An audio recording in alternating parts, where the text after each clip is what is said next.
Kita memuji Tuhan bersama-sama, amin. Boleh tepuk tangan sama-sama yuk. Saya percaya hidup kita ada di dalam Tuhan, amin. Amin. Apapun rintangan, apapun persoalan kita, biar Yesus tetap selamanya dalam hidup kita, amin. Sama-sama katakan pujian ini ya. Hidupku ada di tanganmu. Come on. Ku ada di tanganmu, kau beri rancangan yang terindah. Tak hanya yang baik saja yang ku terima. Sama-sama belajar pujian ini. Walau tubuhku dirembukan, walau jiwaku tergoyahkan, pujianku takkan terhentikan. Rohmu yang memberi penghiburan. Yuk pikul salib masing-masing. Akan ku pikul salibku, cukuplah kasih setiamu. Ku bertahan, kau kuatku, teguhkan imanku. Sama-sama. Ku mau tetap bersyukur, senantiasa bersyukur. Segala yang ku alami, biar kehendakmu terjadi. Ku mau tetap bersyukur, senantiasa bersyukur. Hatiku kan bersuka, sebab hari ini hari yang terbaik. Amin. Haleluya. Tuhan bilang pikulah salib, pikulah kuk yang kupasang, karena itu enak dan ringan. Yang percaya katakan amin. Haleluya. Yuk sama-sama katakan pujian ini sekali lagi dengan mantap ya. Hidupku ada di tanganmu, kau beri rancangan yang terindah. Tak hanya yang baik saja yang ku terima. Katakan, walau tubuhku dirembukan, walau jiwaku tergoyahkan, amin. Pujianku takkan terhentikan. Rohmu yang memberi penghiburan. Akan ku pikul salibku, cukuplah kasih setiamu. Ku berharap, teguhkan imanku. Katakan ku mau tetap bersyukur, senantiasa bersyukur. Segala yang ku alami, biar kehendakmu terjadi. Ku mau tetap bersyukur, senantiasa bersyukur. Hatiku kan bersuka, sebab hari ini hari yang terbaik. Saya rindu mendengar Bapak Ibu saja memuji Tuhan, amin. Biar ini menjadi imanmu kepada Tuhan. Katakan, hidupku ada di tanganmu, kau beri. Amin. Ini iman kita kepada Tuhan. Yes. Apapun yang ada dalam hidup kami bersyukur. Walau tubuhku diremuk, walau jiwaku tergoyahkan, amin. Rohmu yang memberi. Yuk sama-sama dengan iman. Akan ku pikul salibku, cukuplah kasih setiamu. Ku bertahan, kau kuatku, teguhkan imanku. Katakan, ku mau tetap bersyukur, senantiasa bersyukur. Segala yang ku alami, biar kehendakmu terjadi. Ku mau tetap bersyukur, senantiasa bersyukur. Hatiku kan bersuka, sebab hari ini hari yang terbaik. Ketika saudara berkata hari ini adalah hari yang terbaik, itulah yang menjadi iman kita. Yang percaya katakan amin. Yang percaya katakan amin. Haleluya. Katakan, akan ku pikul salibku, cukup kasih setiamu, ku berharap kau kuatku, teguhkan iman. Dengan tersenyum katakan agar ku pikul salibku, cukuplah kasih setiamu, ku bertahan kau kuatku, teguh. Sekali lagi katakan agar ku pikul salibku, cukuplah kasih setiamu, ku bertahan kau kuatku, teguhkan iman. Yo saudara saja katakan come on. Ku mau tetap bersyukur, senantiasa bersyukur. Katakan yes, Engkau dengar setiap seruan iman kami. Ku mau tetap bersyukur.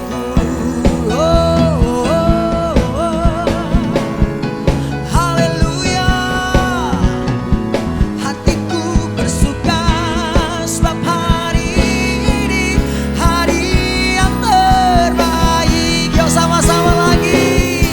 Ku mau tetap bersyukur, senantiasa bersyukur. Segala yang ku alami dan kehendakmu terjadi, ku mau tetap bersyukur, senantiasa bersyukur. Hatiku kan bersuka sebab hari ini hari yang terbaik. Katakan kiri kanan. Sebab hari ini hari yang terbaik. Pastikan sekali lagi katakan dengan iman. Sebab hari ini hari yang terbaik. Sorakan haleluya. Saudara percaya bahwa yang terbaik menjadi bagian hidup kita hari ini? Yang percaya boleh angkat tangan saudara sama-sama.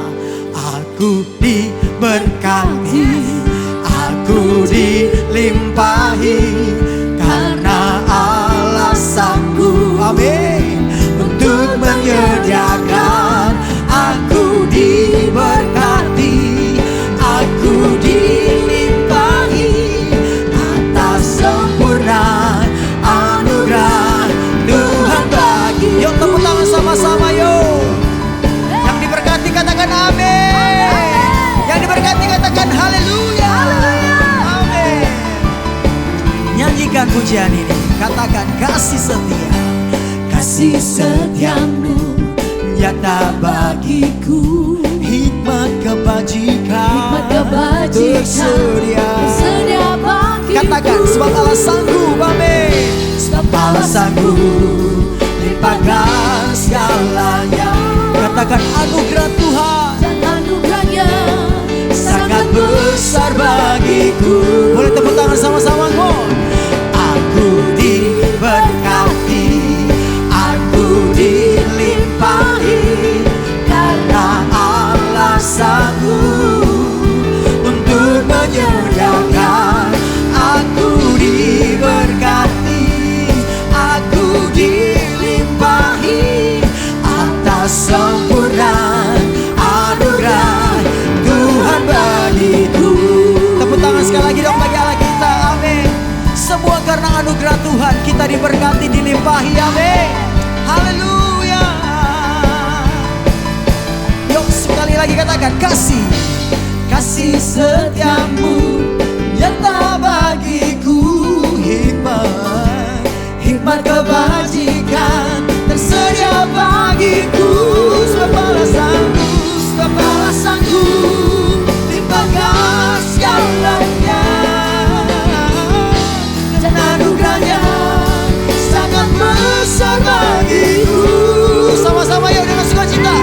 Aku diberkati, aku dilimpahi, karena Allah sanggup untuk menyediakan. Aku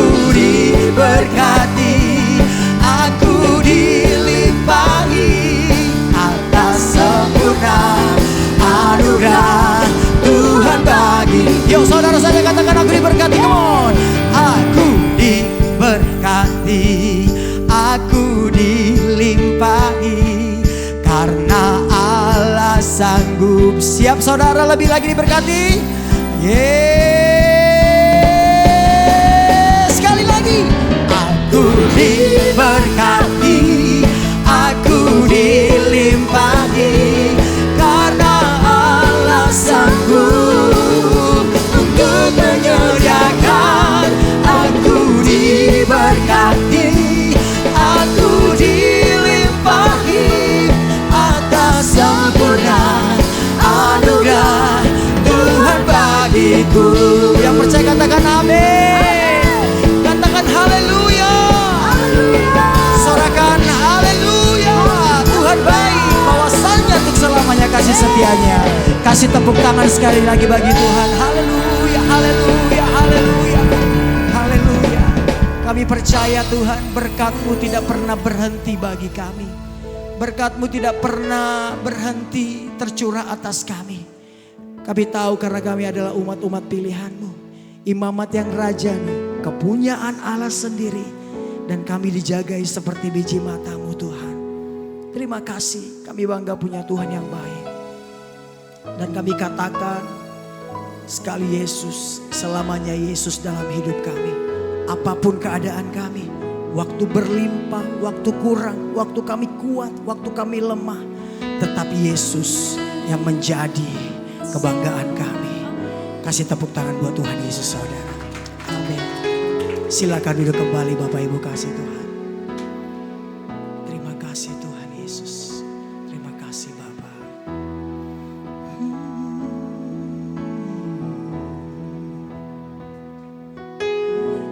Dalam segala keadaan,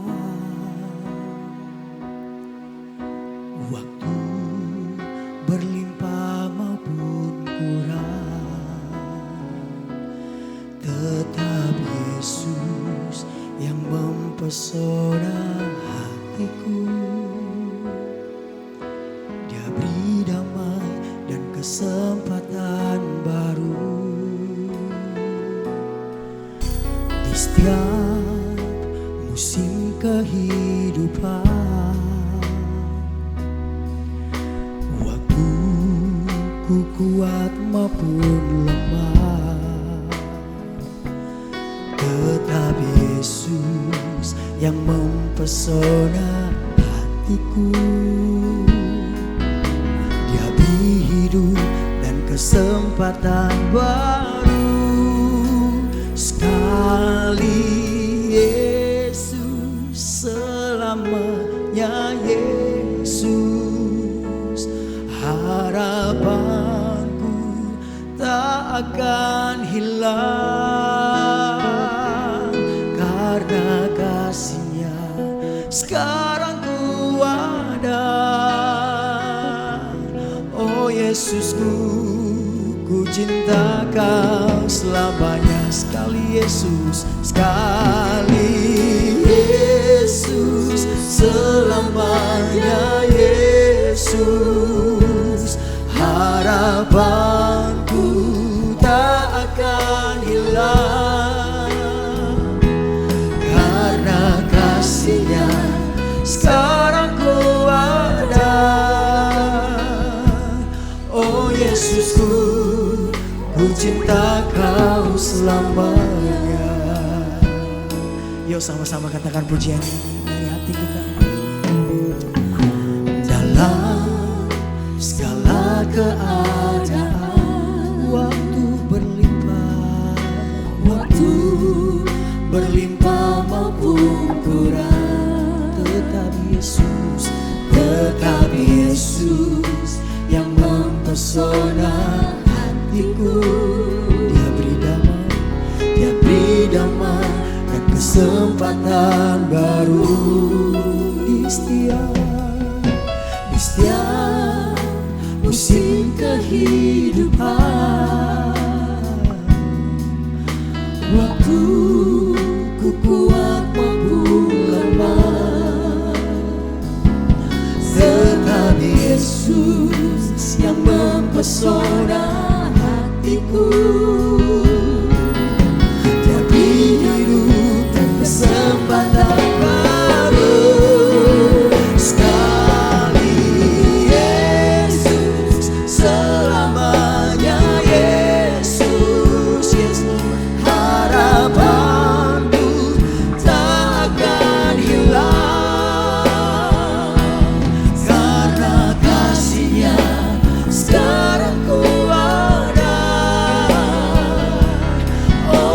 Yesusku, ku cinta Kau selamanya. Yesus, Sekali Yesus, selamanya Yesus.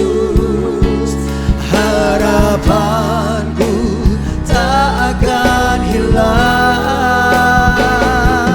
karena kasih-Nya sekarang ku ada. Oh Yesusku, ku cinta Kau selamanya. boleh saudara saja katakan sekali Yesus selamanya. Engkau tidak akan tergantikan dalam hidup kami. Apapun keadaan kami Tuhan, seberat apapun keadaan kami, karena kami telah mengalami semua kebaikan-Mu dalam hidup kami. Sekali lagi Bapak Ibu katakan, sekali Yesus, sekali Yesus, selamanya Yesus. Harapanku tak akan hilang, karena kasih-Nya sekarang ku ada. Oh Yesusku, ku cinta Kau selamanya. Sama-sama sekali lagi. Sekali Yesus, selamanya Yesus. Harapanku tak akan hilang, karena kasih-Nya sekarang ku ada. Oh Yesusku, ku cinta Kau selamanya. Saudara kita bangkit berdiri bersama-sama. Sekali lagi katakan, sekali Yesus, selamanya Yesus. Harapanku tak akan hilang, karena kasih-Nya sekarang ku ada. Oh Yesusku, ku cinta Kau selamanya. Sekarang ku ada, sekarang ku ada. Amin. Oh Yesusku, oh Yesusku, ku cinta Kau, karena kasih-Mu ku ada, karena kasih-Nya sekarang ku ada. Oh Yesusku, ku cinta Kau selamanya. Yuk sembah Tuhan saudara, nyatakan Yesus segalanya, Yesus terutama, Yesus penghiburan, keselamatan, kekuatan.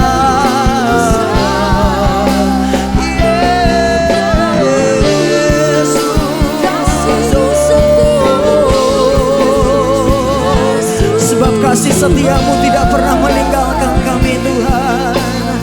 Oh Lord Jesus, oh God.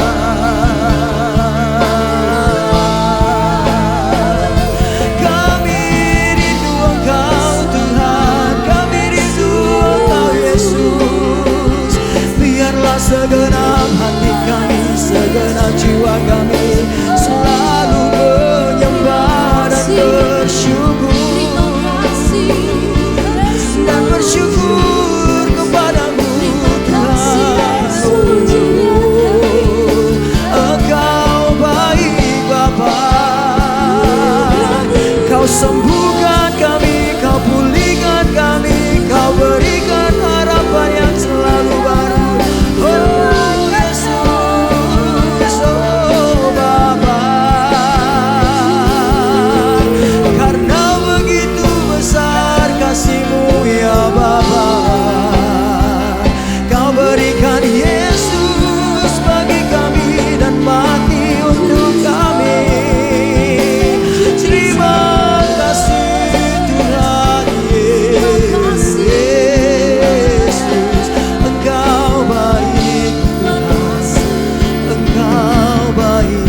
Bapa. Haleluya. Tiada yang sepertimu. Tiada yang sepertimu. Sungguh kami bersyukur untuk kasih setia-Mu Tuhan. Rahmat-Mu baru setiap pagi. Ini pengakuan kami sekali Yesus tetap Yesus. Biarlah itu termaterai di dalam setiap wanita-Mu. Inilah pengakuan iman kami kepadamu Tuhan. Pengharapan di dalam Engkau ya Yesus tidak pernah mengecewakan. Kami sungguh bersyukur Allah yang hidup. Engkau yang memegang kendali setiap kehidupan kami. Bahkan Kau mengenal setiap wanita-wanita-Mu. Karena tidak ada yang tersembunyi di hadapan-Mu. Terima kasih karena Engkau menciptakan kami dengan dahsyat. Dan setiap wanita-Mu berharga di mata-Mu. Terima kasih kalau kami ada rencana-Mu yang terbaik untuk setiap kami. Kami boleh menjadi saksi-Mu dimanapun kami ada Tuhan. Baik di sekitar wanita, bahkan di keluarga kami, bahkan di marketplace Tuhan, kami tetap menjadi garam dan terang. Bahkan Kau berkata biarlah kami boleh menjadi kitab yang terbuka di hadapan setiap orang. Mereka melihat kemuliaan Allah dan melalui kehidupan wanita-Mu, setiap orang yang belum mengenal Engkau, mereka boleh mengenal Engkau. Karena pribadi Yesus ada di dalam setiap kehidupan wanita-Mu. Terima kasih Bapa. Terima kasih kami tidak terlepas dari segala permasalahan. Tetapi di dalam setiap musim kehidupan kami, yang kami percaya Engkau hadir di tengah-tengah kami. Karena Engkau Allah Immanuel yang menyertai setiap kehidupan kami. Karena permasalahan itu kecil di hadapan-Mu. Biarlah iman itu terbentuk di dalam permasalahan kami, semakin kami tekun. Dan di dalam ketekunan itu Tuhan, kami memiliki pengharapan yang kuat yang di dalam Kristus Yesus. Terima kasih Tuhan. Kami mengucap syukur untuk suami yang terbaik. Kami mengucap syukur untuk anak-anak yang terbaik, anak-anak yang hormat akan Engkau. Bahkan Tuhan, mereka boleh mengasihi Engkau. Dan keluarga kami bersama-sama boleh melayani Engkau dan mengasihi Engkau. Kalau kami rukun, maka Tuhan berkat Engkau perintahkan atas setiap rumah tangga. Terima kasih Tuhan. Kami mengangkat tangan kami untuk bangsa kami. Terima kasih untuk bangsa Indonesia. Engkau memberkati dari Sabang sampai Merauke, Miangas sampai Pulau Rote. Di dalam persiapan pilkada Tuhan, damai sejahtera Allah melawat setiap Tuhan masyarakat Indonesia. Ada keamanan melimpah di dalamnya. Bahkan Tuhan, setiap pemimpin Tuhan Engkau taruh takut akan Engkau. Bahkan mereka melakukan tugas dan tanggung jawab dengan hati yang murni di hadapan Engkau. Bahkan takut akan Engkau ada di dalamnya. Engkau akan bangkitkan generasi Yusuf yang takut akan Engkau. Setiap pemimpin daripada pemerintahan bangsa kami. Terima kasih Bapa. Kami juga berdoa Tuhan untuk setiap wanita-Mu yang di dalam kelemahan tubuh, baik yang ada di rumah maupun di rumah sakit, Engkau menyembuhkan. Karena bilur Yesus menyembuhkan. Kami teringat akan Pastor Rizal Solikin. Kalau hari ini 1 bulan di ruang ICU, Tuhan belas kasih-Mu turun atas beliau. Kekuatan ilahi ada di dalamnya. Dan yang kami percaya mujizat Allah masih ada di dalam nama Tuhan Yesus Kristus. Kami berdoa untuk Pastor Timothy Abraham. Terima kasih bersama Ibu Evelyn. Tidak bersama dengan kami, tetapi yang kami tahu penyertaan-Mu sempurna di dalam kehidupannya. Terima kasih Bapa. Pagi ini Tuhan bersama kami, Pastor Billy Lantang sudah Engkau hantarkan di tengah-tengah kami. Engkau taruh hati-Mu di dalamnya. Apa yang Engkau ingin katakan di dalam wanita-Mu, Engkau taruh di dalam mulutnya. Karena firman kebenaran-Mu itu yang memerdekakan setiap kami. Dan firman-Mu adalah Allah yang hidup di dalamnya. Firman itu yang mengerjakan di dalam kehidupan setiap wanita. Dan oleh kuat kuasa Roh Kudus memampukan kami menjadi pelaku firman-Mu. Pengurapan urapan Allah turun atas Pastor Billy Lantang dengan kuasa dan otoritas Allah boleh disampaikan dan firman itu tertanam di dalam setiap kami. Dan kami percaya Tuhan, kalau kami menjadi pelaku firman-Mu, nama setiap wanitamu di tempat ini dan setiap yang hadir tertulis di dalam buku kehidupan-Mu. Di dalam nama Tuhan Yesus, kami siap untuk menerima kebenaran-Mu. Mari Dalam nama sama-sama Yesus, amin. Kita angkat kedua tangan sekali. Sekali Yesus, selamanya Yesus, harapanku tak akan hilang, karena kasih-Nya sekarang ku ada. Oh Yesusku, ku cinta Kau. Yuk kita angkat kedua tangan kita sekali lagi, katakan. Sekali Yesus, selamanya Yesus, harapan tak akan hilang. Saya undang kepada hamba-Nya. Karena kasih-Nya sekarang ku ada. Oh Yesusku, ku cinta Kau. Karena kasih-Nya, karena kasih-Nya sekarang ku ada. Oh Yesusku, ku cinta Kau. Sekali lagi katakan, karena kasih-Nya. Karena kasih-Nya sekarang ku ada. Oh Yesusku, ku cinta Kau selamanya. Haleluya, terima kasih Tuhan buat kesempatan kembali kami duduk di kaki Tuhan. Sama seperti Maria Tuhan, kami mau dengar suara Tuhan. Dan terlebih lagi isi hati Tuhan, curahkan kepada setiap kami. Tuhan, kami percaya setiap hari kami mengalami Tuhan, sehingga pemulihan, mujizat, hal-hal besar yang Tuhan mau titipkan terjadi atas setiap hidup kami. Terima kasih Tuhan, perjalanan kami dengan Tuhan selalu nikmat, karena kami tahu bahwa ada Roh Kudus yang ada di dalam kami. Roh Kudus yang jadi penasehat, Roh Kudus yang jadi penghibur dalam hidup kami. Kami sambut firman kebenaran di dalam nama Tuhan Yesus. Kami berdoa, kita sama-sama katakan amin, amin, amin, amin. Silakan duduk. Shalom. Haleluya. Oke. Kita buka sama-sama di Kejadian pasal yang pertama, ayat pertama. Kejadian pasal yang pertama, ayat Kejadian di Perjanjian Baru. Amin.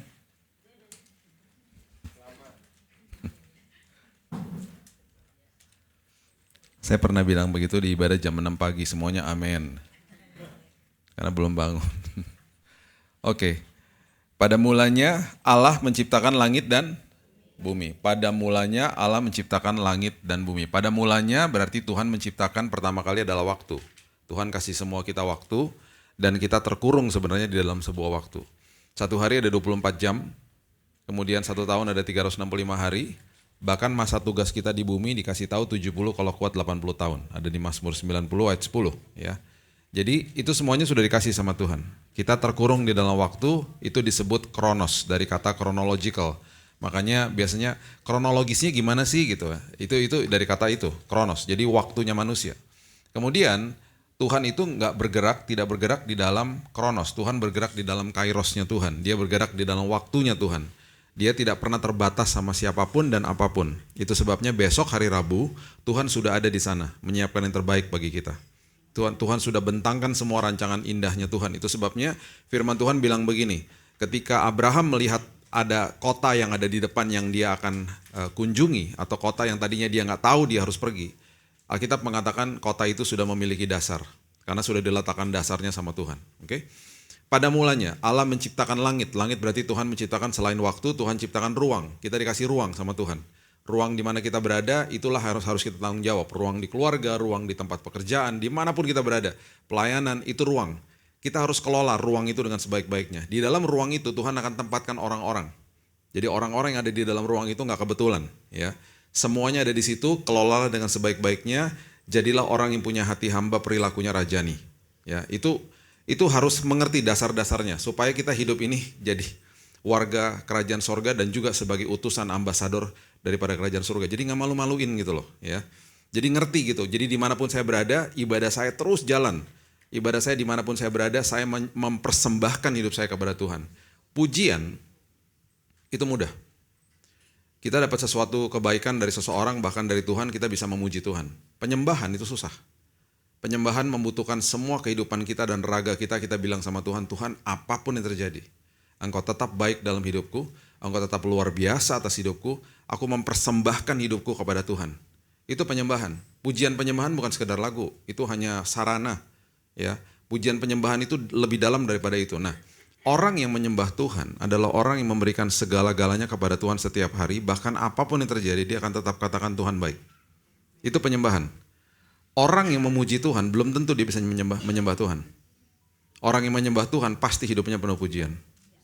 Ya, itu harus bedain dulu, harus mengerti setiap hari loh saya mempersembahkan hidup saya kepada Tuhan. Salah satu contoh 3 anak muda, Sadrak, Mesak, Abednego. Kami tahu kok Tuhan kami sanggup menolong kami. Tetapi seandainya hari ini kami tetap dijebloskan di tungku api, kami nggak akan dilepaskan dan kami karena dia menolak menyembah Raja Nebukadnezar, patung yang didirikan, mereka nggak peduli. Mereka bilang apa? Mereka bilang sampai kapanpun kami tetap tidak akan menyembah patung yang Tuhanku dirikan. Dia bilang gitu. Dia nggak peduli. Itu namanya mempersembahkan hidup. Itu namanya menyembah Tuhan tanpa kondisi. Nggak ada syaratnya udah. Itu luar biasa sih. Kalau baca itu Daniel 3, 17, 18 itu merinding saya. Kalau setiap kali komitmen saya agak terganggu gitu ya, saya mulai baca lagi ayat itu. Langsung kayak ke-charge gitu, jeger. Ya, oke. Pada mulanya Tuhan menciptakan waktu, kemudian Tuhan menciptakan ruang yaitu langit dan kemudian bumi. Bumi bicara soal materi. Jadi semua yang ada di tangan kita, semua materi itu perlu dikelola. Makanya bumi harus dikelola. Itu sebabnya prosesor yang ada di dalam HP kita bahan bakunya udah ada 1000 tahun yang lalu. Cuman manusia belum discover aja. Otaknya baru dibukain pelan-pelan. Kalau otaknya udah dibukain 1000 tahun yang lalu udah ada AI kali. Tapi kan manusia hanya discover, manusia tuh menemukan, discover, kemudian merangkaikan unsur dengan unsur jadi teknologi. Semua bahan bakunya udah ada, yang menciptakan Tuhan, bukan manusia. Manusia tidak bisa menciptakan apapun, nanti dibukain nih otaknya pelan-pelan sama Tuhan. Jadi kalau saya lihat orang yang udah di teknologi agak-agak belagu gitu, ya ampun, otak lu tuh dari Tuhan juga, yang bukan otak lu sehingga lu pandai ya dari Tuhan, bahan bakunya udah ada kok, belagu amat sih gitu. Jadi unsur sama unsur ditemukan sama manusia hanya discover, makanya ada channel Discovery kan, nah, ya kan? Kayaknya rohani banget tuh channel tiba-tiba. Oke, sekarang coba lihat Pengkhotbah 3 ayat 11. Setelah Tuhan kasih infrastrukturnya sama hidup kita, sekarang coba lihat Pengkhotbah 3 ayat 11. Tuhan mulai kasih GPS dalam hidup manusia. Dia kasih, dia taruh di dalamnya, dan ini keren banget sih. Dia bilang begini. Ia membuat segala sesuatu indah pada waktunya, bahkan ia memberikan apa? Kekekalan di dalam hati mereka. Semua kita dikasih kekekalan di dalam hati. Itu kayak beacon gitu, deng nyala gitu. Dan kita nyari sumber daripada cahaya itu. Ya, kita cari. Kamu bisa lihat aku nggak sayang? Saya pinjam kacamata istri saya. Soalnya saya nggak bawa kacamata, jadi kacamata wanita. Sorry ya kalau agak kelihatan ngondek. Gitu. Mohon maaf. Habis saya lupa tadi, ya nggak bawa kacamata lagi. Untung ada istri kasih pinjam. Masa pinjam sama ibu-ibu yang lain? Langsung. Thank you Anika. Jadi ya, saya waktu baca ini, saya waktu ketemu sama teman saya yang agnostik, teman saya yang ateis datang ke rumah, saya udah tahu lah Tuhan kasih kekekalan kok. Jadi mereka lagi nyari Tuhan gitu loh. Ada kekekalan di dalam sini, makanya jangan debat kusir sama orang kayak gitu. Dengerin aja dan doain aja. Mereka lagi cari Tuhan soalnya. Karena udah dikasih kekekalan di dalam hatinya. Jadi semua manusia akan cari Tuhan. Terus kalau misalnya tiba-tiba gini, gue gak percaya sama Tuhan, ya udah biarin aja. Dia akan cari sosok Tuhan yang lain. Dan dia tidak akan pernah puas. Karena di firman Tuhan di Matius 5 dibilang gini, berbahagialah atau blessed are you, diberkatilah engkau ketika engkau mencari kebenaran firman. Atau engkau mengejar kebenaran firman, karena orang-orang itu akan dipuaskan. Itu jelas banget, udah gak ada kepuasan di luar itu berarti kan. Nah, jadi orang-orang seperti begini ketika datang ke rumah saya, ada satu nih yang jadi ateis lah, yang gak percaya lagi sama Tuhan tuh gara-gara kecewa sama orang Kristen. Tiba-tiba dia meninggalkannya Tuhan gitu. Itu kalau ngomong ya, wah penuh dengan kepahitan lah, bla bla bla segala macam, dengerin aja. Terus akhirnya kalau mereka minta pendapat jangan ngomong begini, lu salah, Lu nggak bener, jangan. Lu ngomongnya gini, menurut gua, kan lu nanya sama gua. Gini. Jadi mereka rasa nyaman kan? Supaya apa? Datang terus. Saya nggak mau mereka kabur dari saya gitu. Setelah 6 bulan dua-duanya terima Yesus. Mereka menjadi orang-orang yang luar biasa. Dan itu waktu kira-kira terjadi sekitar 5 tahun yang lalu.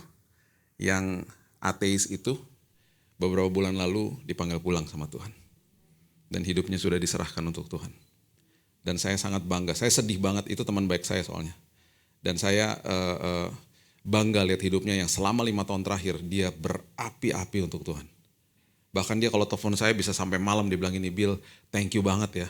Lu gak pernah ninggalin gue walaupun gue kayak nyerang Tuhan lu gitu tadi awalnya gitu ya. Lu selalu dengerin gue. Terus saya bilang ini, karena Tuhan udah kasih kekekalan di dalam hati lo. Lu akan terus cari Tuhan, tugas gue hanya fasilitator aja.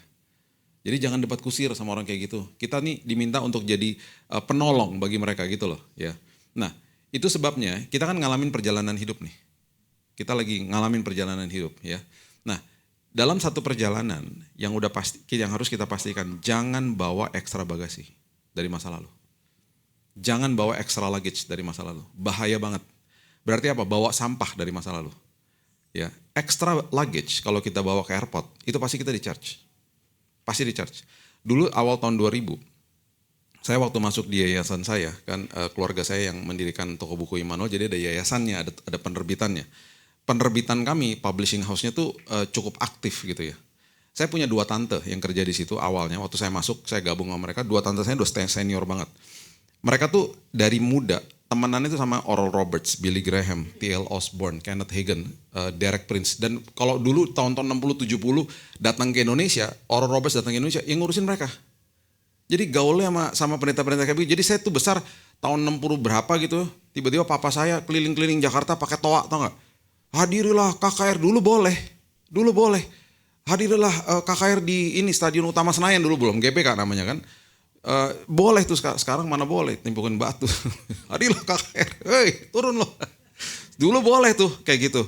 Terus jadi kan akhirnya waktu saya habis selesai SMA dikirimlah ke sekolahnya dia di Oral Roberts itu. Saya belum bertobat aja makanya saya mengeluarkan diri. Itu cerita panjang lah. Nah udah gitu waktu akhirnya saya bertobat terus akhirnya bergabung sama mereka. Mereka tuh kan udah menyadur buku, menerbitkan buku. Kalau Bapak Ibu seumuran saya ini udah tahu nih dulu buku-bukunya Immanuel kan kayak gitu-gitu. Jadi saya diajak sama mereka meeting sama authors ini. Jadi saya terkaget-kaget di awal kan pas baru bertobat ketemu sama meeting Joel Osteen. Ada dia, ada penerbitnya gitu. John Maxwell, terus siapa tuh Miles Monroe, gitu-gitu ketemu tuh. Nah ini mah tante saya nih. Mereka yang training saya dulu awalnya. Udah mereka nih nggak pernah nikah. Mereka dua-dua sudah almarhum, nggak nikah. Mereka nggak nikah, mereka udah dari dulu business woman gitu ya. Mereka dagang kopi dari dulu. Jadi duit banyak, tapi single gitu loh. Sampai tua nggak pernah nikah gitu, tinggal bareng. Ponakan banyak, sepupuan saya kan. Nah, kalau pergi ke Amerika, dulu masih boleh 32 kilo kali 2. Ingat ya? Jadi 64 kilo loh satu orang. Sekarang kebalikannya 23 kilo, bahkan cuma boleh 1. Dulu boleh 32 kali 2. Jadi mereka tuh kerjanya beli oleh-oleh buat ponakannya. Karena gak punya anak kan.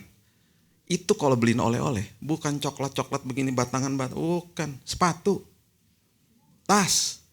Baju. Terus mereka senangnya kenapa? Pas pulang ke rumah. Mereka undang semua ponakan datang ke rumah. Makan malam terus ada acara buka koper. Dan itu semua senang banget. Karena pas pulang bawa bangkelan banyak banget. Oleh-olehnya segaban pokoknya. Gede banget pokoknya oleh-olehnya. Nah masalahnya, mereka kadang-kadang sampai beli ekstra bagasi loh. Mereka gak peduli bayar ekstra. Yang repot saya.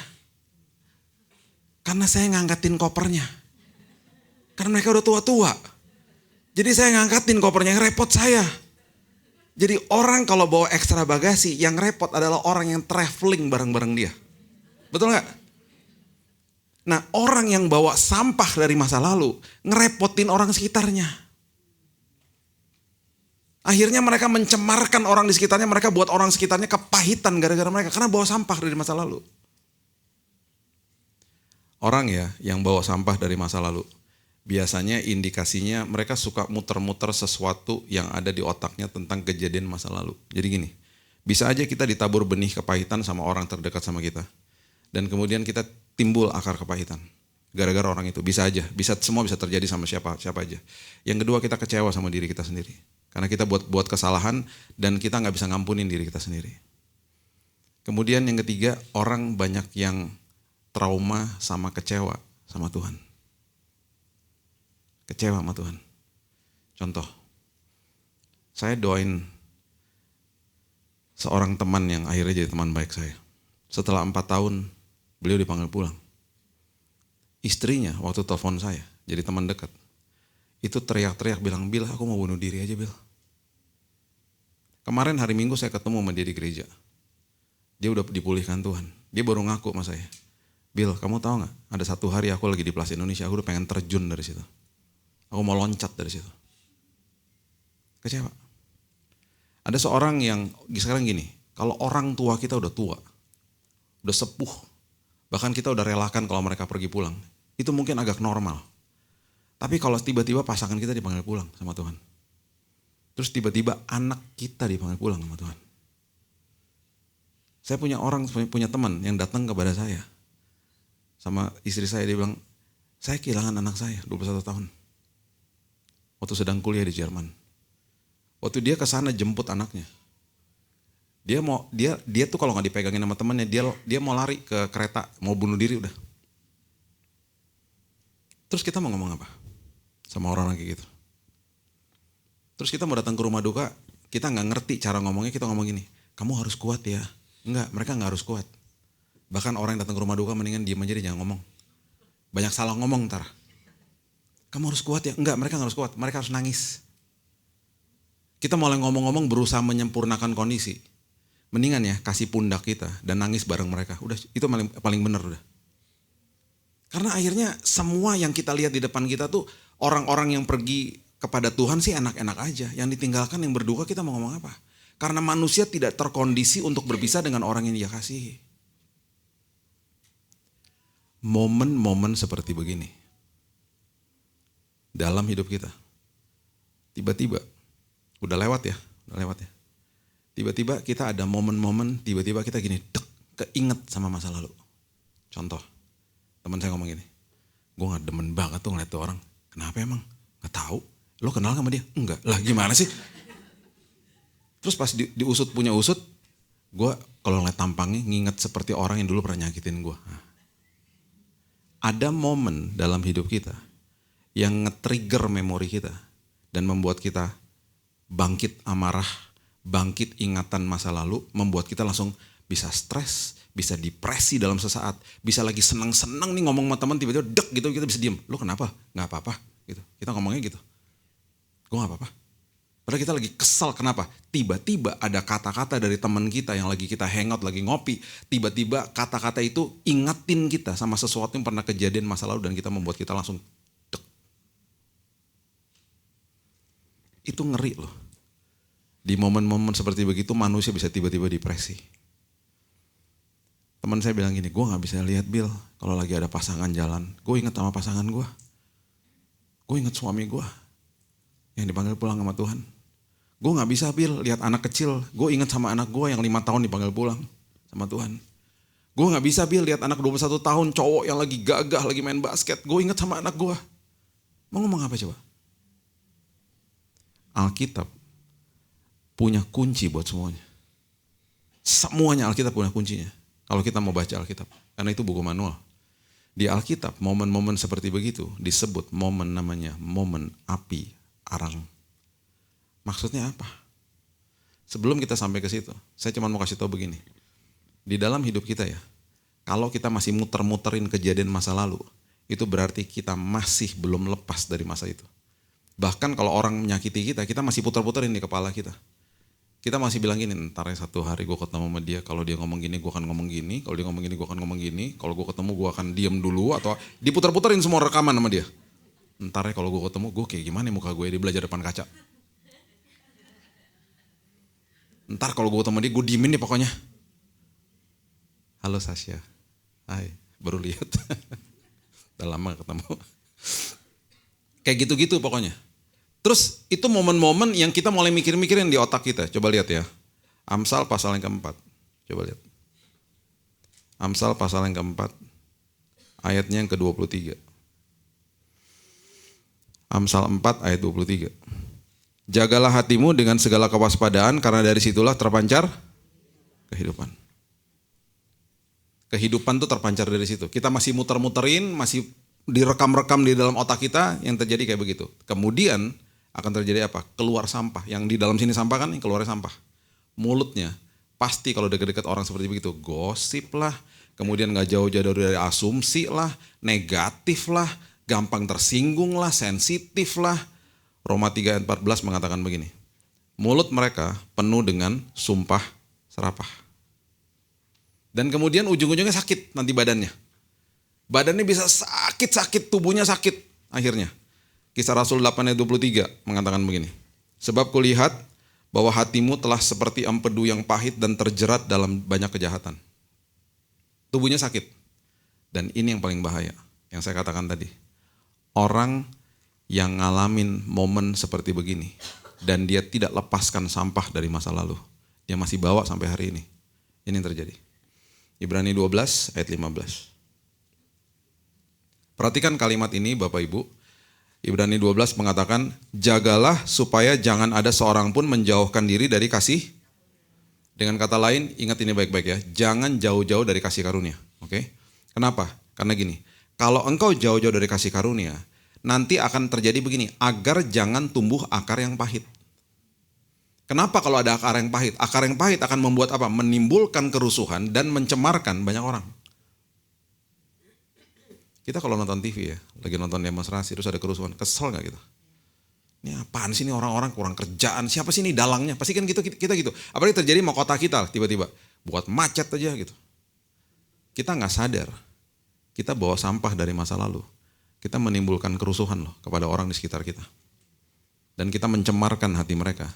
Makanya orang yang bawa sampah dari masa lalu, yang menyimpan kepahitan, orang terdekatnya kepahitan gara-gara dia. Makanya ditinggalin teman-temannya. Ditinggalin orang terdekatnya, orang nggak genah gitu dekat kita. Ini ngapain sih ini orang gitu? Ribet kayaknya. Itu ada sampah dari masa lalu. Satu hari, duduk di bangku SMA, papa saya masuk ke kamar jam 4 sore, karena kami terbiasa tidur siang. Dan di rumah kami, karena dulu papa dagang kopi, terus kita kalau sore jam 4, jam 5 tuh ada minum kopi sama teh India, karena mama orang India. Teh India dan pasti ada roti di atas meja. Itu ngeteh. Tea time tuh sore-sore. Karena rumahnya deket-deketan, yang bisa di rumah saya, di sebelah rumah, di rumah tante saya, atau di rumah om saya di belakang. Jadi papa bangunin sore-sore. Bill, kamu nggak mau ngeteh tuh udah jam 4 nih gitu. Kalau nggak mau ya nggak dibiarin tidur. Terus saya lagi kucek-kucek mata, dia duduk ke sebelah saya. Nggak tahu dia ngelihat apa ya di kamar saya. Kamar saya banyak poster lah waktu saya poster band metal. Jangan dihakimi. Lihat poster gitu, tiba-tiba ketrigger sesuatu gitu. Ketrigger, dek gitu. Nggak tahu dia tiba-tiba inget apa, tiba-tiba ketrigger memorinya, tiba-tiba dia nanya gini secara random. Kamu udah pernah dengar ceritanya Opa secara keseluruhan nggak? Opa? Papanya dia maksudnya. Kenapa Pak? Yang saya tahu dia tentara Kenil dulu, di kampung Tomohon di Manado. Terus dia bilang gini, Opa kamu ya. Terus dia mulai cerita dong. Opa kamu dulu di kampung Tomohon. Itu salah satu opa yang sangat-sangat jahat. Oh gitu Pak? Iya. Kamu tahu papa dulu sering diapain? Diikat di pohon. Ditelanjangin. Digebukin sama dia. Dipermalukan di depan desanya. Terus tapi ngomongnya nyantai. Nggak ada kata-kata kayak geram gitu, nggak ada. Biasa aja, nyantai aja. Terus saya mulai ngomong begini. Pak, aku punya teman. Dia SMA. Suka digebukin sama papanya. Karena papanya dia digebukin sama papanya dulu. Terus saya tanya dong, kok papa gak pernah gebukin kita? Maksudnya, kalau disiplin kita biasa gitu, maksudnya bukan sampai digampar, ditonjok, nggak biasa aja. Bahkan dia orang yang paling penuh dengan senyum, ketawa-ketawa, joking around, orangnya intim banget gitu. Bahkan yang bawel di rumah mama bukan dia. Bahkan kalau mama yang udah bawel, udah. Dia yang begitu justru. Wah dia deket banget sama kita. Terus saya tanya, papa kok gak gitu? Bahkan papa saya lebay banget kalau sama mama saya. Ngasih bunga, gak karu-karuan seringnya. Mama cuma staycation 1 malam, besoknya pulang. Staycation juga di Jakarta. Besoknya pulang bunga segede-gede bagong. Welcome home, buset Pak. Please deh. That's my dad ya. Romantic banget deh. Dia udah pergi 14 tahun yang lalu. Saya kalau ngomong gini kangen banget sama dia. Ya, terkadang saya masih meneteskan air mata because I miss him. Itu dampaknya segitu besarnya dalam hidup saya. Terus saya tanya, "Papa kok gak pernah mukulin mama?" Tahu gak deh jawaban dia cuma sederhana, dia bilang gini. "Kamu tahu gak? Tahun 66 sebelum saya nikah sama mama kamu di GPDI Ketapang dengan almarhum Pak Hani Mande, tuh pendetanya dia. Papa serahkan semua sampah masa lalu di altar Tuhan. Dengan kata lain dia lepaskan semuanya, dia mau masuk ke dalam pernikahannya dengan hati yang bersih." Saya baru tahu ternyata dia lagi ngomong sama saya gini, "Bill, aku pastikan waktu saya masuk ke dalam pernikahan dengan mamamu, saya tidak bawa ekstra bagasi. Saya tidak bawa sampah dari masa lalu. Supaya saya mau pastikan saya tidak membuat kerusuhan di rumah. Dan saya tidak mencemarkan orang-orang di dekat saya." That is so amazing. Saya waktu baca ini saya ingat dia jadinya kan. Wow, pantesan yang saya lihat adalah sosok yang sangat penuh dengan kasih sayang dalam rumah. Nah, momen di dalam kamar itu ketika dia tiba-tiba ke-trigger memorinya, sama seperti saya katakan tadi. Itu adalah momen api arang yang Alkitab bahas dengan sangat detail. Ditulis di Yohanes 18 ayat 18. Coba lihat. Yohanes 18 ayat 18. Firman Tuhan katakan begini. "Sementara itu hamba-hamba dan penjaga-penjaga bait Allah telah memasang" apa? Api arang. "Sebab hawa dingin waktu itu dan mereka berdiri berdiam di situ. Juga Petrus berdiri berdiam bersama-sama dengan..." Oke. Ini letaknya di depan rumahnya Imam Besar Kayafas. Yesus lagi ditahan. Karena dingin mereka buat api arang. Kalau sekarang kita nonton di film-film tuh ada gentong, ada kayu-kayunya, terus orang di New York homeless pada begini-begini nih di depan. Itu namanya berdiam, menghangatkan tubuh, ya kan? Kita nggak tahu nih bentuknya seperti apa, bisa seperti gitu juga atau api unggun, api arang lah pokoknya dibilangnya, ya. Yohanes yang tulis. Yohanes lagi kasih pesan hidden gem nih. Berapa waktu yang lalu kita ngomongin hidden gem. Ini salah satu hidden gem di Alkitab nih. Dia lagi ngasih tahu sama kita karena dia tuh hidupnya bener-bener ngalamin kasih Tuhan. Kalau baca kitabnya Yohanes banyak banget dia ngomong begini, murid yang dikasihinya. Narsis banget seolah-olah kan. Dia lagi fokus sama kasihnya Yesus kepada dia. Beda sama Petrus. Petrus fokus kepada kasihnya dia kepada Tuhan. Lihat dong gue tuh sangat mengasihi dia. Petrus kalau ngomong gitu, boasting tentang kasihnya kepada Tuhan. Justru orang-orang seperti begitu jadi self-righteous. Jadi akhirnya proning gampang sekali jatuh dalam dosa. Beda sama Yohanes yang selalu bilang gini, kasih dia kepada saya itu luar biasa. Makanya dia tulis, kalau dia nulis bukunya gini, murid yang dikasihnya. Itu ngomong tentang dirinya sendiri. Kita kalau baca kan narsis banget sih, tetapi itu asik banget sebenarnya. Nah dia ngalamin momen-momen kasih karunia, karena dia itu sendiri satu-satunya murid yang berdiri di depan kayu salib. Murid-muridnya yang lain kabur. Jadi dia ngeliat sendiri kan Yesus mati secara brutal di depan mata dia. Itu sebabnya dia tulis tentang kasih karunia tuh hebat banget sebelum ada Paulus pada saat itu. Ya. Nah waktu dia tulis tuh bener-bener ada kata-kata yang dia tulis tuh dia ngambil supaya dia kasih pesan sama kita. Ya, malam hari itu di depan rumah Imam Besar Kayafas ada Petrus di situ, ada api arang, dia lagi berdiam, lagi menghangatkan tubuh kan. Kalau kita baca ceritanya, tiba-tiba ada orang datang di depan api arang ya. Ngomong sama Petrus, woi bro, lu murid Yesus ya? Enggak, bukan gue salah lihat loh gitu. Dia menyangkal Yesus akhirnya 3 kali. Oke? Rasa bersalah dong. Karena dia sebelumnya ngomong gini, gak mungkin gue yang nyangkal. Rasa bersalah ya. Oke. Yesus mati di kayu salib, Yesus bangkit. Terus mulai penampakan diri Yesus nih kepada murid-muridnya. Penampakan pertama, gak terjadi apa-apa. Petrus mungkin main kucing-kucingan. Aduh, beneran bangkit loh. Dia ngalamin kuasa Tuhan, dia ngalamin merinding-merindingnya. Tapi dia ada rasa bersalah kan. Aduh, kapan ntar dia nanya-nanya sama gue lagi. Kenapa lu nyangkal gue gitu. Belum kejadian tuh, penampakan pertama. Penampakan kedua, belum kejadian juga. Penampakan ketiga. Ditulis sama Yohanes. Di Yohanes pasal yang ke-21. Dan semua Alkitab mengatakan angka, kode, semuanya gak kebetulan. Penampakan ketiga itu angka kebangkitan. Kepada 7 murid. Di pinggir Danau Tiberias. 7 muridnya siapa? Simon Petrus, Yohanes, Yakobus, Nathanael, Thomas, 2 lagi gak disebut namanya. Yes. Di pinggir danau Tiberias, 7 murid, 7 angka sempurna. Yesus ada di pinggir danau Tiberias, lagi masakin mereka breakfast, makan pagi. Tahu gak makan paginya apa? Roti sama ikan. Atau yang kita kenal hari ini, panada. Haleluya. Yang ketawa mengerti, yang tidak tertawa bergaullah sama orang Manado ya. Setelah dari sini ke Biotika aja, dekat kan. Tinggal ngesot ke Biotika tuh. Jadi Yesus lagi masakin panada. Oke, perhatikan apa yang Yohanes tulis. Yohanes 21 ayat 9. Coba lihat. Mereka udah selesai menjala ikan ya. Mereka ke Yesus kan. Ketika mereka tiba di darat, mereka melihat apa? Nah loh. Mereka melihat apa? Api. Dan di atasnya ada panada. Siapa yang lihat api arang? Petrus kan salah satunya. Itu ya, itu momen yang saya bilang, momen api arang ini. Teringat sama kesalahannya dia. Seperti papa saya ngalamin momen api arang ketika dia ada di kamar saya. Nggak tahu dia lihat apa, tiba-tiba dia teringat sama kejadian yang menyakitkan hidupnya dia. Waktu Petrus berhadapan sama Yesus di sini. Nanti Bapak Ibu baca sendiri di rumah ya.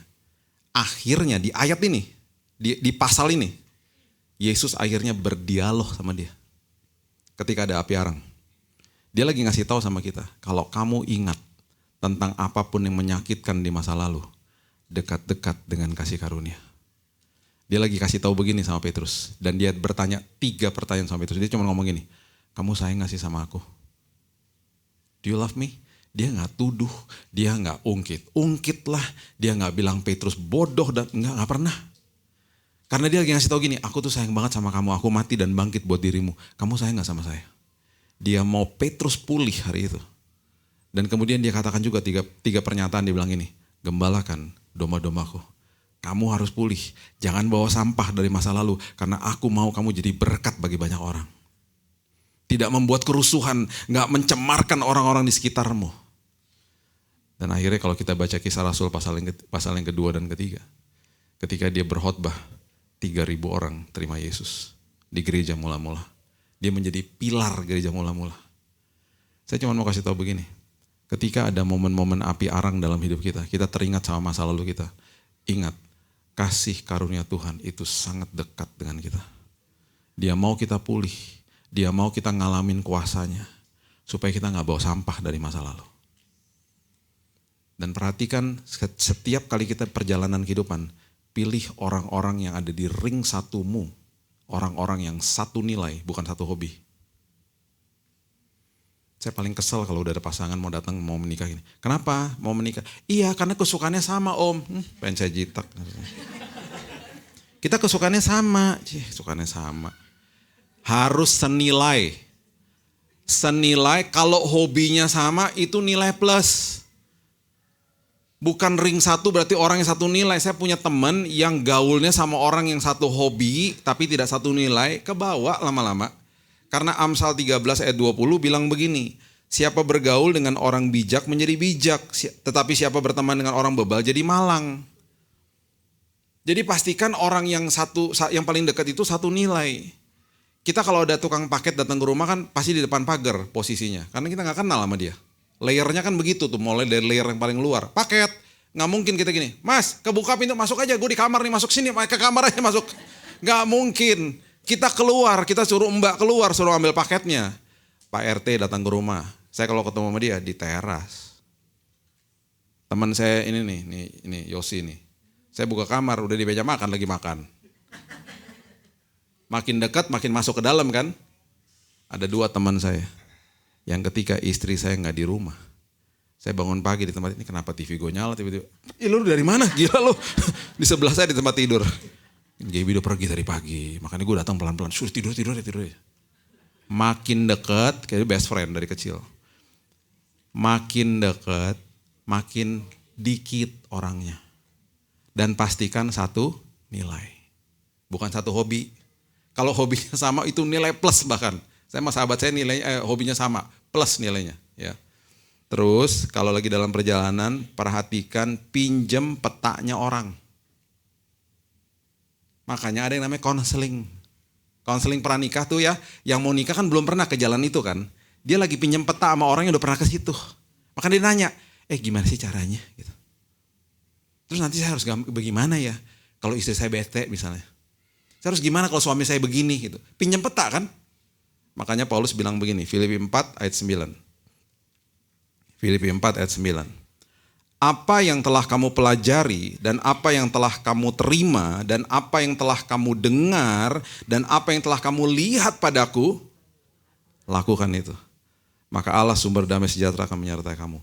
Pinjam peta, dengan kata lain belajarlah tanpa habis dari orang. Yang kita rasa udah kesana, nggak ngerti soal iman, belajarlah tentang iman. Tanya sama orang yang mungkin udah pernah punya perjalanan iman yang ekstrim misalnya.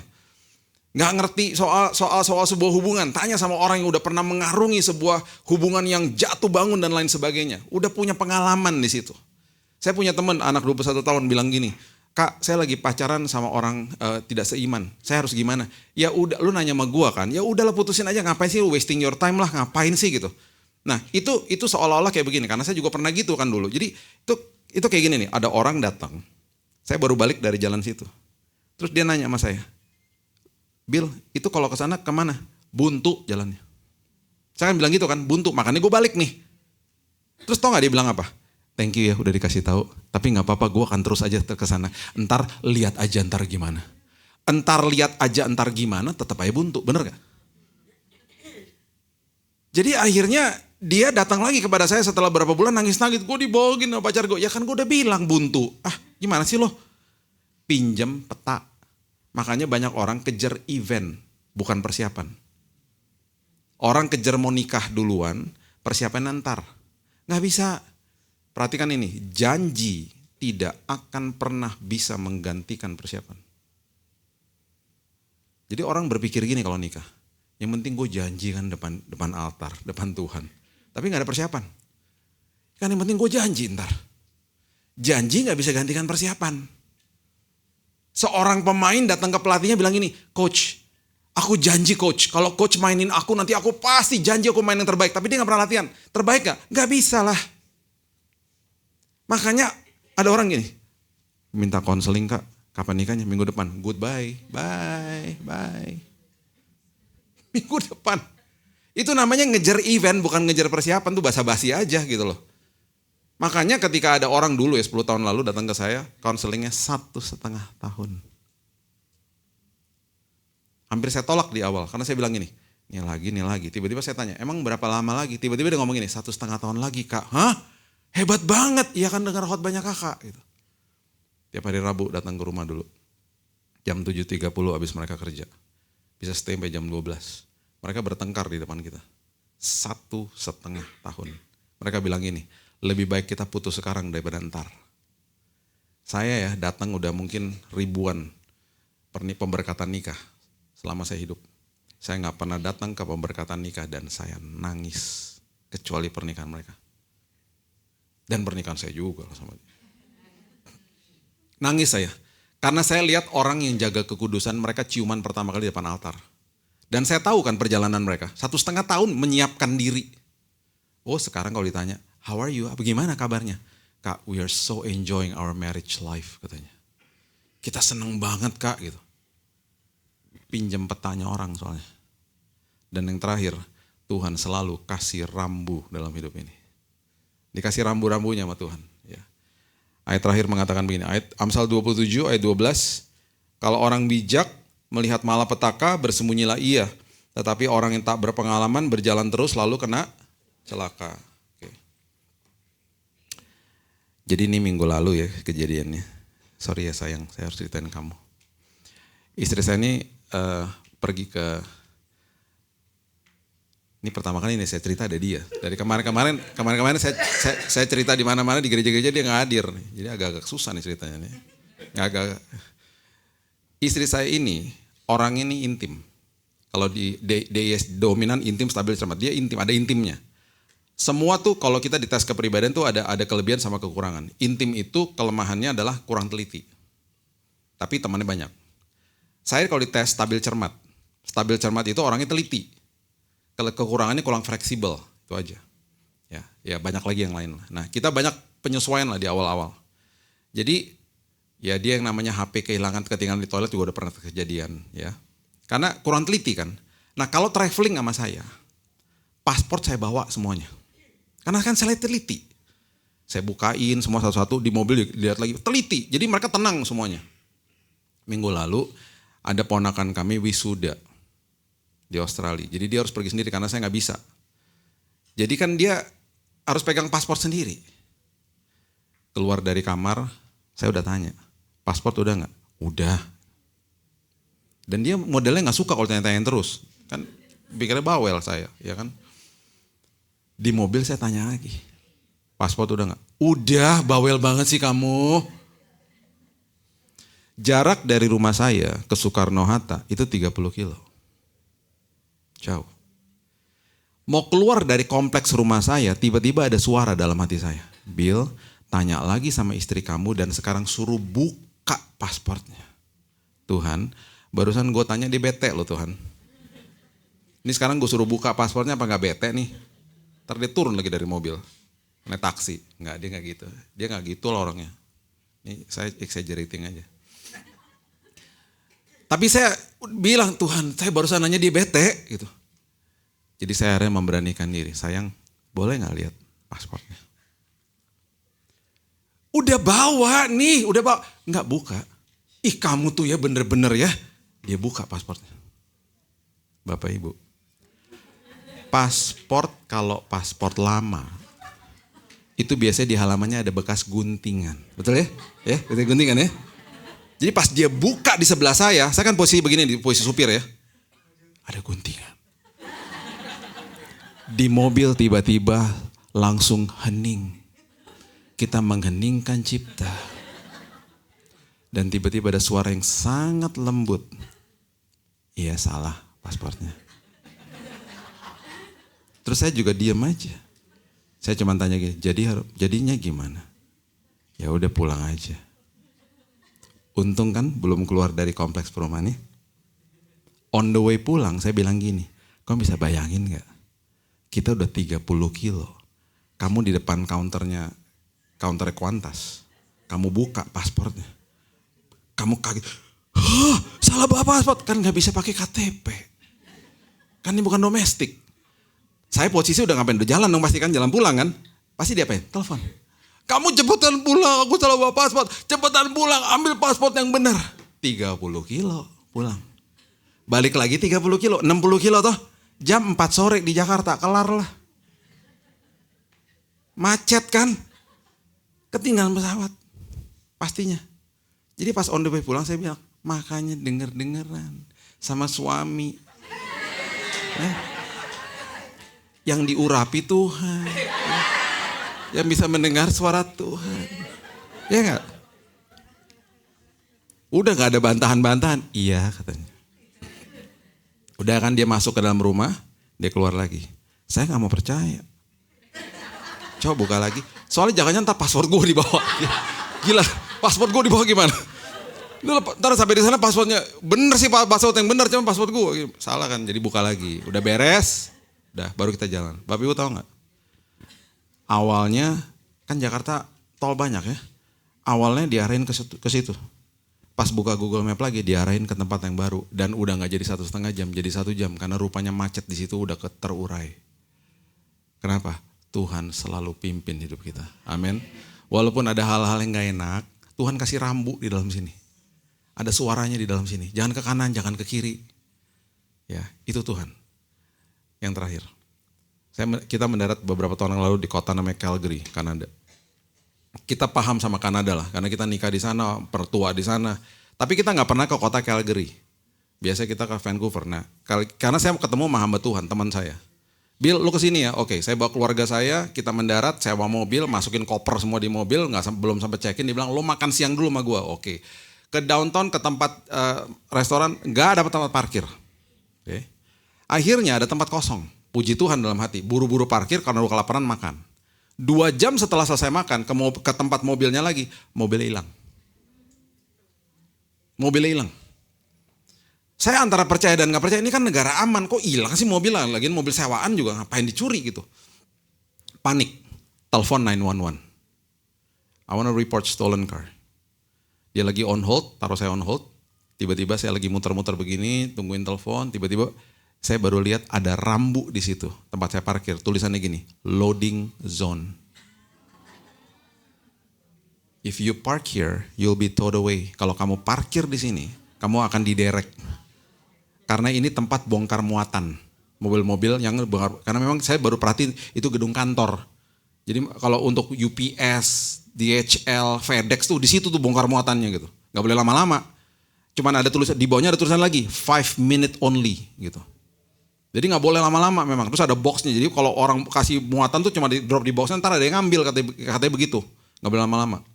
Jadi pas orangnya balik lagi ke online, saya bilang gini, sorry, kayaknya sih bukan hilang deh, kayaknya diderek di mobil saya. Oh bentar saya cek. Tiba-tiba bilang gini, kamu mau nomor polisi ini ya, di jalan ini ya? Iya benar, 1 jam lalu diderek mobil kamu. Kamu salah parkir. Udah kan, kesel saya.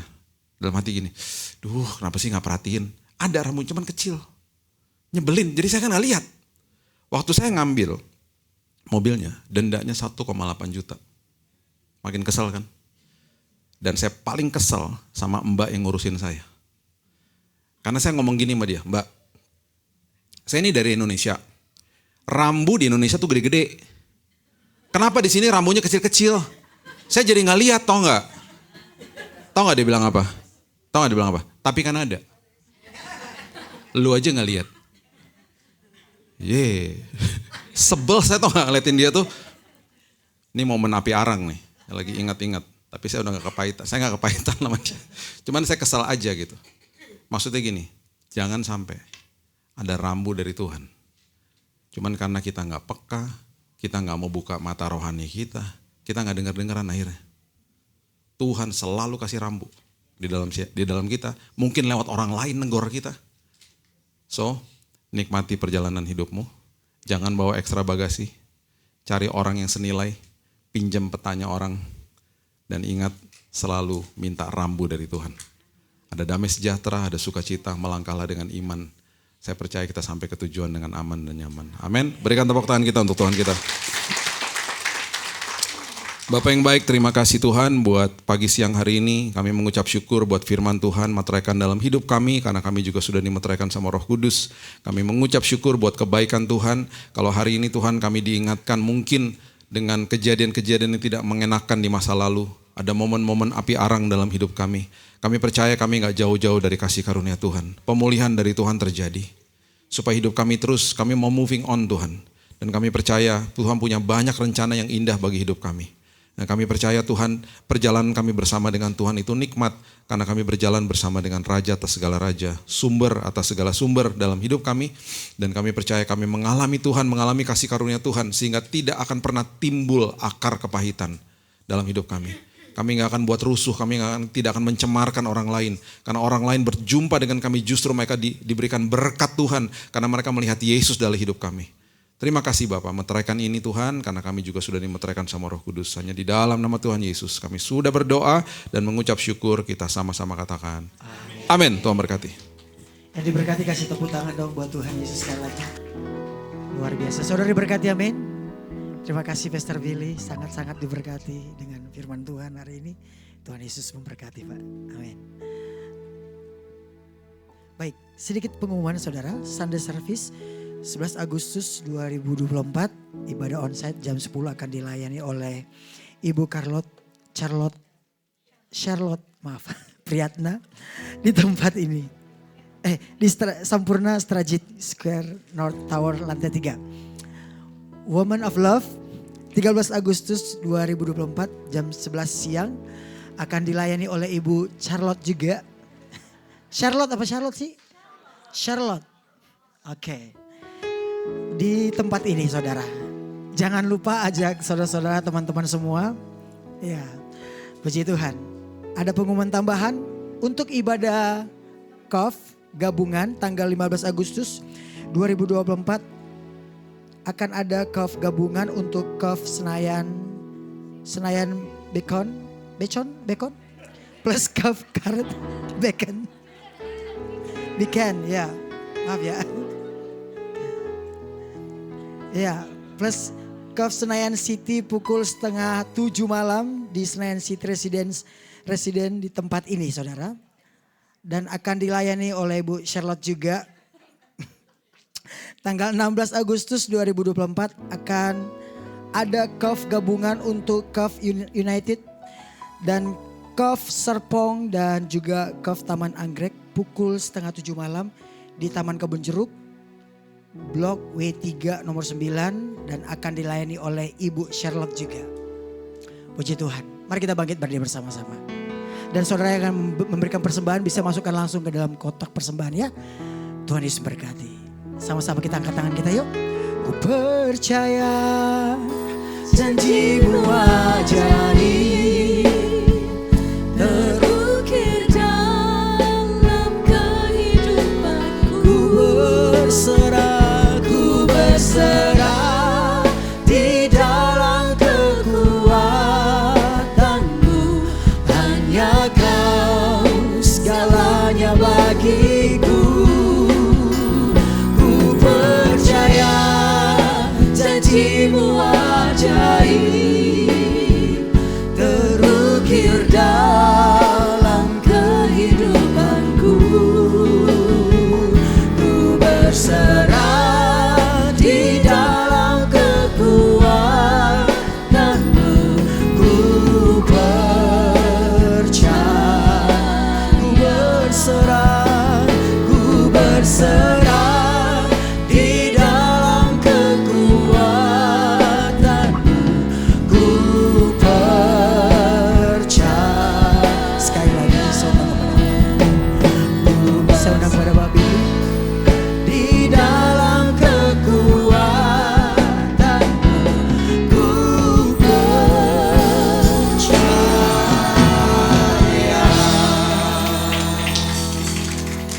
Haleluya. Bapak terima kasih Tuhan, kami percaya bahwa sebentar kalau kami kembali ke dalam aktivitas kami, berkat Tuhan menyertai kami.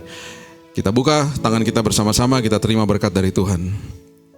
Diberkatilah keluar masukmu, engkau akan terus naik dan tidak turun, menjadi kepala bukan menjadi ekor. Lumbung-lumbungmu diisi penuh sama Tuhan dan apapun yang kau kerjakan dibuat berhasil oleh Tuhan.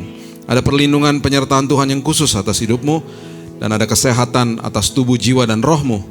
Damai sejahtera, sukacita, hikmat pengharapan melengkapi hidupmu. Dari hari ini sampai Maranatha, Yesus datang kembali. Terimalah berkat ini dan jadilah berkat dimanapun Tuhan tempatkan hidupmu. Immanuel, Allah beserta dengan kita. Kita sama-sama katakan, amin. Haleluya. Tuhan berkati Bapak Ibu, sampai bertemu kembali.